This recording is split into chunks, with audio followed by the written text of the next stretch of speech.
নমস্কার বন্ধুরা, আপনারা সবাই কেমন আছেন? আশা করি ভালোই আছেন। চলুন, আজ আমি সব কিছু সেরে চান করে চলে এসেছি ঠাকুর ঘরে পুজো দিতে। আগে আমি পুজোটা দিয়ে নেব, তো সেটাই আপনাদের সঙ্গে শেয়ার করছি। নিত্যদিনের পুজো দেখুন, প্রথমে আমি বাসি ফুলগুলো সব তুলে নিয়েছি, তারপর ঠাকুরের আসনের ভালো করে ঝেড়ে নিয়েছি। আর এদিকে শিব ঠাকুরকেও কিন্তু আমার চান করিয়ে নেওয়া হয়ে গেল।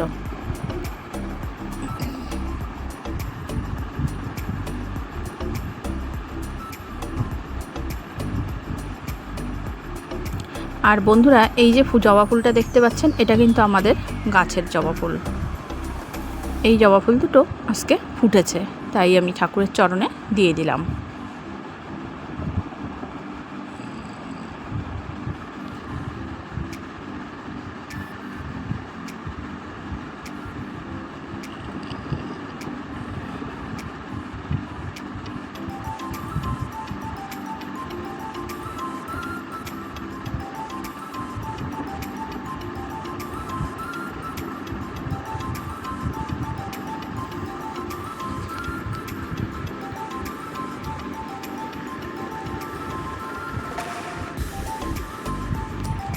আমি ফুলগুলো ঠাকুরের চরণে দিয়ে দেব।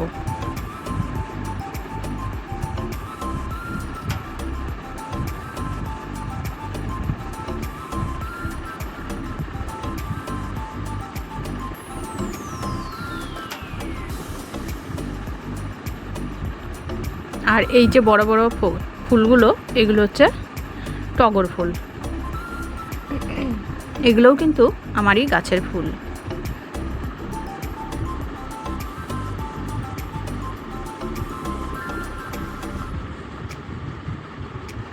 টগর ফুলগুলো কিন্তু বন্ধুরা মনে হয় 12 মাসই হয়, কারণ আমার গাছে যে ফুলগুলো আছে সেগুলো শীতেও কিন্তু ফুটেছিল একটু কম, তাই বুঝলাম যে এগুলো হয়তো 12 মাসই ফোটে।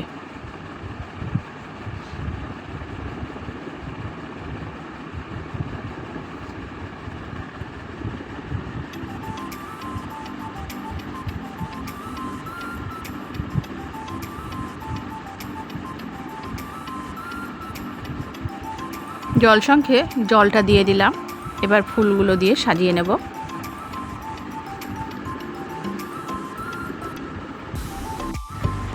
বন্ধুরা, আমার ভিডিওটি যারা যেখান থেকেই দেখছেন না কেন, তাদেরকে অসংখ্য অসংখ্য ধন্যবাদ।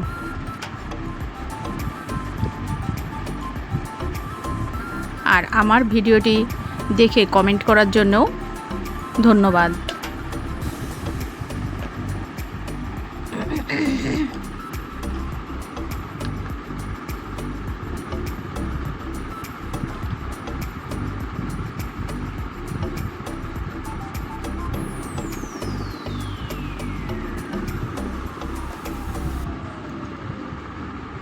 দেখতেই পাচ্ছেন গ্লাসগুলো আমি পাতিয়ে দিয়েছি। এবার গ্লাসে আমি দিয়ে দিচ্ছি জল।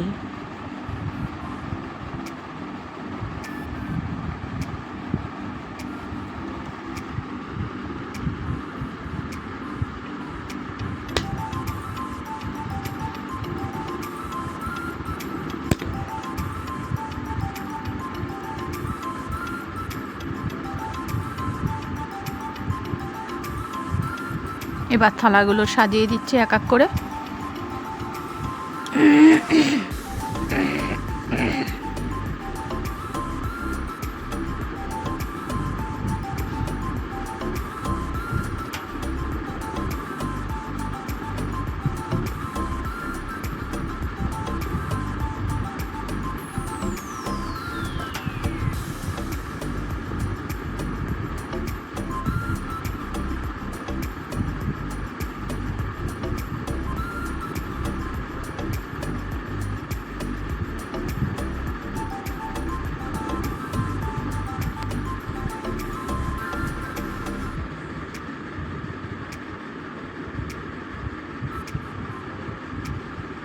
এবার আমি প্রদীপ আর ধূপকাঠিটা ধরিয়ে নেব।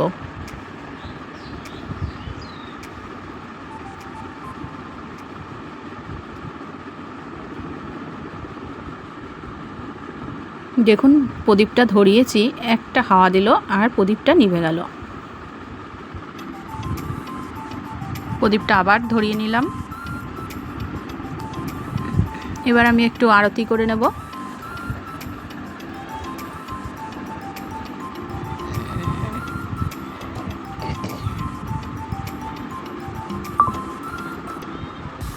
পুজোটা কিন্তু আমার প্রায় শেষ হয়ে গেছে, আরতি করে নিচ্ছি,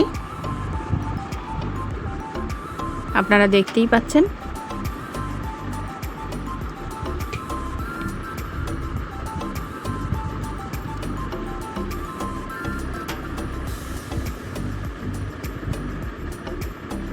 পুজোটা দেওয়া শেষ হয়ে গেল।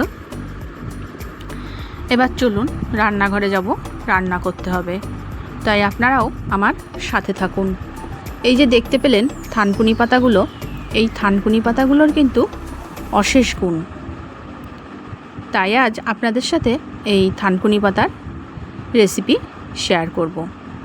পুষ্টিগুণে কিন্তু ভরা থানকুনি পাতা।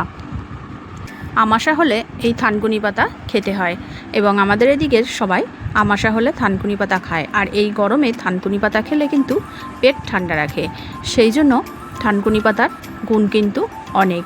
তো চলুন দেখুন আমার টবে কত বড় বড় থানকুনি পাতাগুলো হয়েছে, আমি এগুলো এখন তুলে নেব আর একটা রেসিপি শেয়ার করব আপনাদের সাথে, সেটা আপনারা দেখতে থাকুন। এই গরমে থানকুনি পাতা খেলে শরীরে অনেক উপকার হয়, শরীর ঠান্ডাও থাকে। আর কত বড় বড় থানকুনি পাতাগুলো সেটা একবার দেখুন।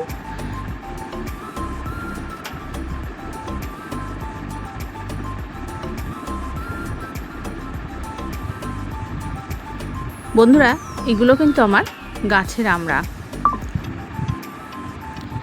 আমড়াগুলো সব তুলে নিয়েছি, নইলে গাছে কিন্তু ফল আসতে পারছে না, সেই জন্য তুলে আমি এইভাবে কেটে নিয়েছি।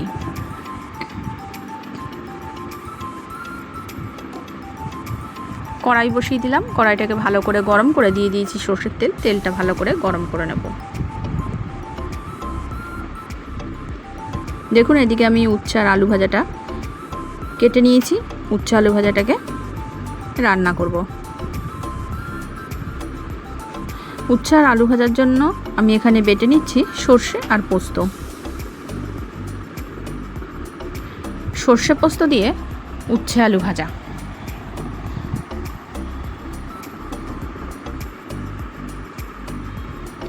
আর এখানে আমি নিয়ে নিয়েছি মাছ, মাছে আমি লবণ হলুদ মাখিয়ে নিচ্ছি।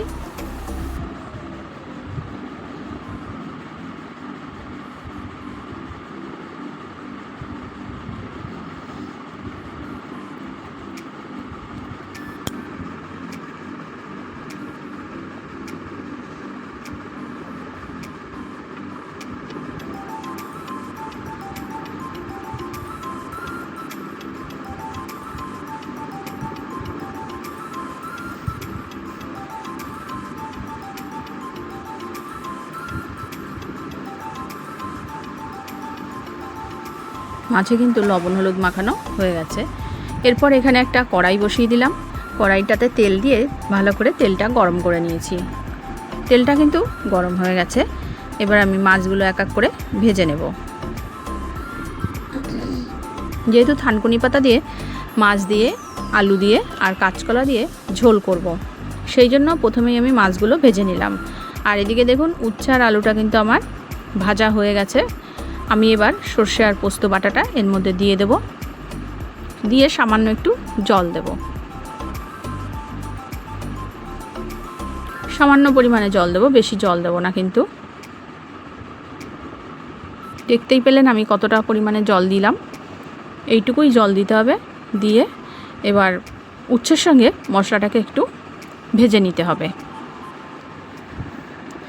বন্ধুরা, আপনারাও বাড়িতে উচ্ছেটাকে এভাবেই পোস্ত দিয়ে রান্না করে দেখবেন, খেতে কিন্তু ভালোই হয়েছিল, স্বাদটা কিন্তু একদম অন্যরকম হয়ে গেছিলো। দেখুন এদিকে কিন্তু মাছটা ভাজা হয়ে গেছে, এবারে মাছগুলো তুলে নিচ্ছি।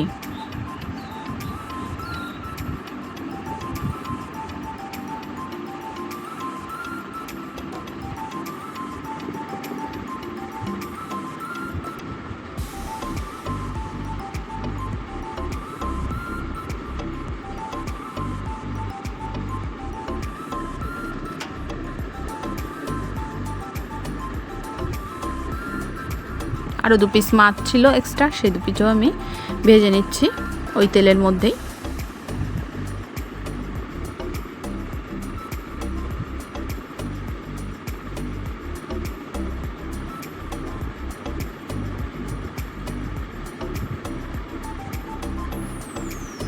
আর উচ্ছে আলু ভেজে নেওয়া ওই কড়াইতেই আমি আবারও তেল দিয়ে দিয়েছি। তেল দিয়ে তেলটাকে ভালো করে গরম করে নেব।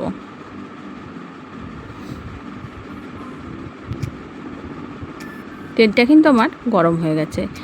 এরপর আমি এর মধ্যে দিয়ে দেব কেটে নেওয়া আলু আর কলা। আলু আর কাঁচকলা দিয়ে ভালো করে ভেজে নেব। ভাজতে ভাজতে আমি এর মধ্যে দিয়ে দিচ্ছি লবণ আর হলুদ। হলুদ আর লবণ দিয়ে কাঁচকলা আর আলুটাকে ভেজে নিতে হবে। আর দেখুন এই যে থানকুনি পাতাগুলোর ডাঁটিগুলো ফেলে দিচ্ছি, ফেলে ভালো করে ধুয়ে নেব।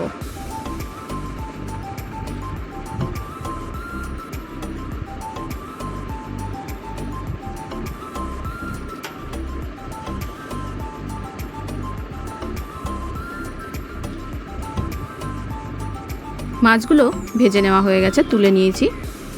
এবার আমি ওই কড়াইতেই তেল দিয়ে দিয়েছি। তেলটাকে ভালো করে গরম করে নিয়েছি। তারপর দেখুন কাঁচকলা আর আলু দিয়ে তেলের মধ্যে একটু ভেজে নিচ্ছি।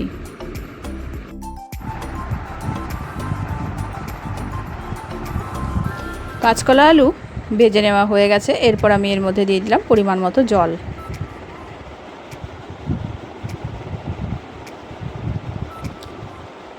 দেখতেই পাচ্ছেন আমি কিন্তু দিয়ে দিচ্ছি লবণ আর হলুদ।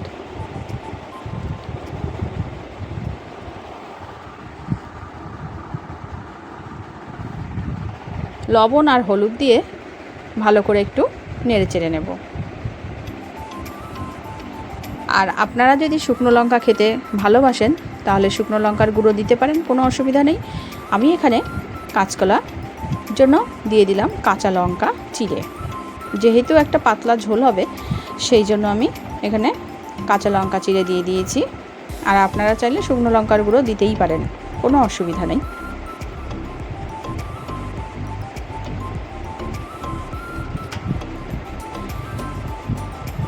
সবজিগুলো কিন্তু আমার সেদ্ধ করে নেওয়া হয়ে গেছে। এরপর আমি নামিয়ে নিয়েছি। আর ওই কড়াইতেই দিয়ে দিলাম পরিমাণ মতো তেল। তেলটাকে ভালো করে গরম করে নেব। তেলটা কিন্তু গরম করে নেওয়া হয়ে গেছে। এরপর আমি দিয়ে দিচ্ছি এর মধ্যে কালো জিরে সোমবার। কালো জিরে সোমবারটা দিয়ে দেওয়া হয়ে গেলে এর থেকে যখন একটা সুন্দর গন্ধ বেরোবে, দেখতেই পেলেন একটা সুন্দর যখন গন্ধ বেরিয়েছে তখন কিন্তু আমি ঝোলটা ঢেলে দিলাম ওর মধ্যে, যাকে বলে ফোড়ন। আমি কিন্তু ঝোলটা ঢেলে দিয়েছি। আর এদিকে দেখুন থানকুনি পাতাগুলো কিন্তু আমি সুন্দর পরিষ্কার করে বেছে ধুয়ে নিয়েছি। দিয়ে দিচ্ছি থানকুনি পাতা।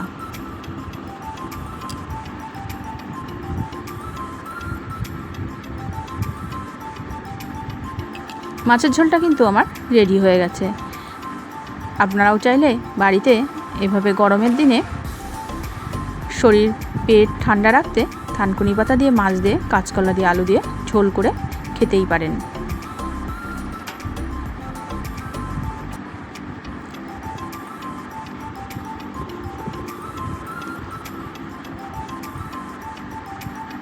আর এদিকে আমি একটা কড়াই বসিয়ে দিয়েছি। কড়াইটাতে দিয়ে দিয়েছি জল। গাছের আমড়া দিয়ে বানাবো আমড়ার চাটনি। সেই জন্য আমি আমড়াগুলোকে দেখিয়ে দিয়েছি প্রথমে, যে দেখুন আমার থালিতে আছে ভাত, ভেন্ডি ভাতে, উচ্ছে আলু ভাজা, আমড়ার চাটনি আর থানকুনি পাতা দিয়ে মাছ দিয়ে ঝোল। আমার ভিডিওটি এটুকুই। দেখা হবে অন্য কোনো ভিডিওর সাথে।